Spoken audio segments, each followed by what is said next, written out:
what are you most proud of from your 11 years with the project, and what do you feel is the organisation's greatest achievement if the two are so different?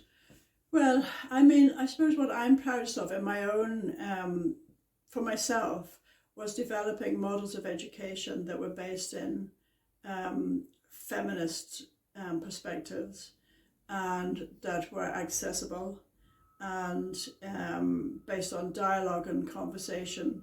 And I drew on materials from everywhere and was very influenced by other people who were working in adult education at the same time. I mean, there was some very radical education going on in West Belfast. The person that I had the Roby Kid Award with was Eilish Rooney, who was working in Spring Hill at the time. And so she was doing exactly the same. And I was also had met women working in women's education in the South with AINTAS, the Adult Education Association. And they were and we wrote a book actually, From the Personal to the Political. I'm very proud of that.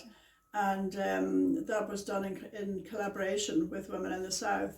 So I think that throughout my career in the Women's Education Project and the WRDA, I worked on a cross-border basis with women in the South who were involved in exactly the same kind of adult education and building of a women's movement, really, across the island. So I'm proud of that. I'm proud of the educational model that was developed.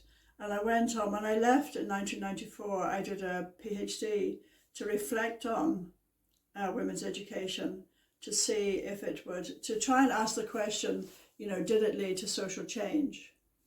And so I learned so much, from my time in the Women's Education WRDA, and had a lot of, I suppose, the kind of freedom that no longer exists so much, because there was no accreditation involved, and it was possible to design courses that responded to women's actual needs and concerns, and to make a difference. I think the Women's Education Project and the WRDA have made a difference.